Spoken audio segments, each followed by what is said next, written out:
Hey everyone, it's Mark. Now that Ash has made it into the Master Class, it's time for him to have some of the most important battles of his entire career as a Pokemon trainer. The top 8 of the World Coronation series is filled with the best trainers in the world, so Ash has to be on his A game to defeat them. Ash has made it to the Masters 8 by using only his Journeys team, but if Ash wants to win the whole competition, I think he might need to bring back some of his older Pokemon to help against these tough opponents. We already saw a lot of Ash's old Pokemon in episode 68 of Journeys, and Greninja just returned in episode 108. With Ash needing to win just 3 battles in order to win the Masters tournament, he will need to be at his very best if he wants to win. There's no way all of Ash's old Pokemon can come back for this, but I think we might just see a lot of his strongest Pokemon show up to help him win these battles. Let's get into the list, but be sure to leave a comment with the Pokemon you want to see Ash bring back the most.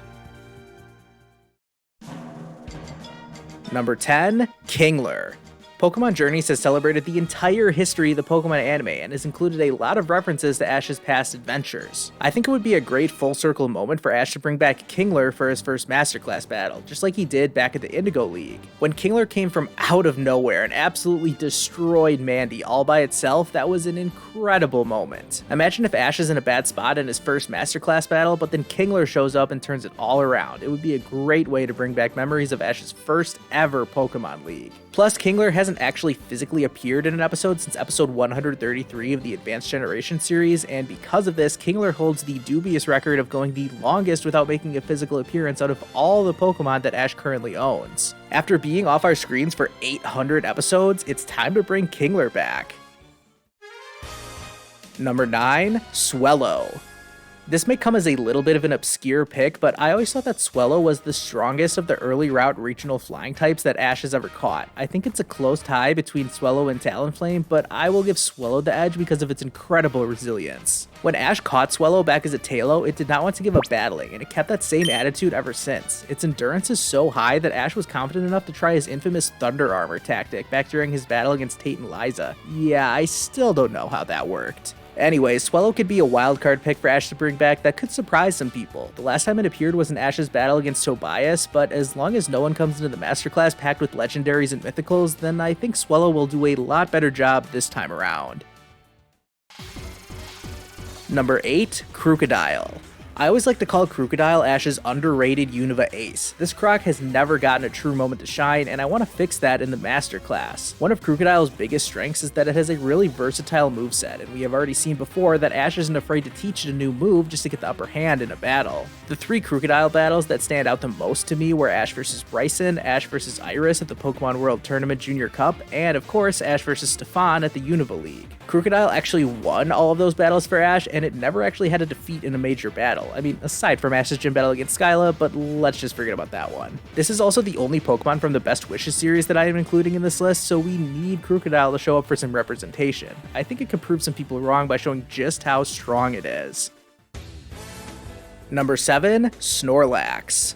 One of Ash's best Pokemon when it comes to important battles is his Snorlax. It has racked up an impressive amount of knockouts over the years, from Claire's Kingdra to 2 of Gary's Pokemon, 2 of Harrison's Pokemon, 2 of Greta's Pokemon, and a random trainer's Grumpig at the Sinnoh League. Okay, that last one might not be as impressive, but still, Snorlax is a beast. There's no denying its strength in battle. And who knows, maybe Ash could even Gigantamax his Snorlax. Imagine a G-Max replenish from Snorlax. That would hit harder than any of its Hyper Beams have in the past. It's hard to argue that Snorlax wouldn't be a good addition to Ash's team, no matter who the opponent is. Number 6, Sceptile. I brought up Ash's Swellow before, but his true Hoenn ace was Sceptile, and it would be awesome to see it come back for the Master Class. Everyone remembers when Sceptile shocked the world by being the first Pokemon to ever defeat Tobias' Darkrai, but that just proved how strong Sceptile was. And while I think Sceptile could be a good choice to bring back because of the damage it could do, I also think it would be a decent idea if the anime totally swerved us and had Sceptile come back and fail to defeat a single opponent. Think back to how shocking it was when Charizard was the first Pokemon eliminated in Ash vs. Brandon. That really raised the stakes of that battle. I could see Ash's Sceptile playing a similar role. Instead of being the returning hero like it was in the Sinnoh League, maybe Sceptile is the one sacrificed so that another one of Ash's Pokemon on this list could be the one to step up and win the battle. Number 5, Lycanroc. Ash finally became a champion after his Lycanroc was the last Pokemon standing at the Alola League, so it just makes sense that it comes back for such a big occasion where so many champions are gathering. So far in Journeys, the only Z move that Ash has used is 10 million Volt Thunderbolt, but Ash does still have his Lycanium Z that he and Lycanroc can use to execute Splintered Storm Shards, and that could be a big boost for Ash in the Master Class. I don't think Lycanroc is going to be the Pokemon to defeat Leon's Charizard or anything like that, but if we're going off just type matchups, I think Splintered Storm Shards could be the most powerful move that Ash has against Leon's Charizard. Maybe Lycanroc can do a ton of damage to Leon's Charizard, and then it will more than likely be Pikachu or Lucario that could be the one to finally defeat it. Number 4, Charizard.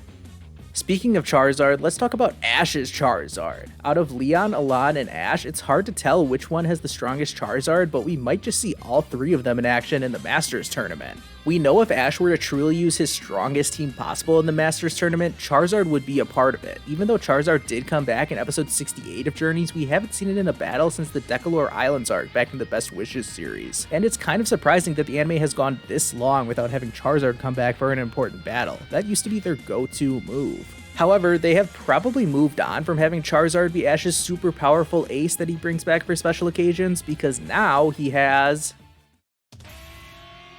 Number 3, Greninja. For a lot of people, Greninja would be number 1 on their list of Pokemon that they want to see Ash bring back. But since we just saw Greninja a few episodes ago in Journeys, I am not necessarily dying to have it return already. With that said, having Greninja return once means that it could happen again, and the Masters tournament may be the perfect opportunity for this to happen. I remember back in XY when we saw in a flashback that Ash promised to use Goodra if he made it to the semifinals of the Kalos League, and maybe we could get a similar thing in Journeys where we see a flashback to Ash telling Greninja that he wants to use Greninja in the Masters tournament if he makes it there. I know a lot of people were speculating that Greninja did not appear in its Ash Greninja form in episode 108 because they were saving it for a big moment when it returns later. I don't personally buy into those rumors, but it would be cool to see Ash Greninja in battle once again. Number 2, Infernape. Okay, let's talk about another one of Ash's most powerful Pokemon that has already returned in Pokemon Journeys, that being his Infernape. We learned in episode 68 that Infernape was training so much that it actually left Oak's lab on its own in order to keep training, and this ended up leading to Infernape getting to battle against the legendary Pokemon Moltres. That may have been just a teaser for Infernape's return later in Journeys. Since Ash knows that Infernape has been training so hard in order to get stronger, he would be super motivated to bring Infernape back for the Master Class. Plus, since it seems fairly likely that Ash could get matched up against Cynthia at some point in the Masters tournament, it only makes sense for him to use his strongest Pokemon from Diamond and Pearl against Sinnoh's champion. And just speaking for myself here, I really want to see Infernape's Blaze activated again, even more so than I would want to see Ash Greninja. However, there is still one more Pokemon that I want to see return more than any other one. Number 1, Incineroar. Incineroar was always going to be my number 1 pick for this list, and it's not even because Incineroar is my favorite Pokemon or anything like that. In fact, Infernape is my favorite Pokemon, so why do I have Incineroar above it? Well, seeing Ash's Torracat finally defeat Professor Kukui's Incineroar at the end of the Sun and Moon series was so epic. To top it off, Torracat evolved into Incineroar after winning the battle, but got itself knocked out in the process. This just made me want to see Ash battle with Incineroar all that much more. If it was that strong as a Torracat, think about how strong it could be now that it's fully evolved. Plus, I am sure it has been training with Kukui's Incineroar back in Alola, and for all of these reasons, Incineroar is the number 1 Pokemon that I want Ash to bring back and use in the Masters tournament. That's it for my list. Let me know what your picks would be down in the comments. Although, even after saying all of this, I kind of expect Ash to only use his Journeys team in the Masters tournament. And if I am being 100% honest, that's actually what I hope happens as well. Anyways, thanks so much for watching. Leave a like on this video and subscribe to my channel if you haven't already. And I'll see you guys next time.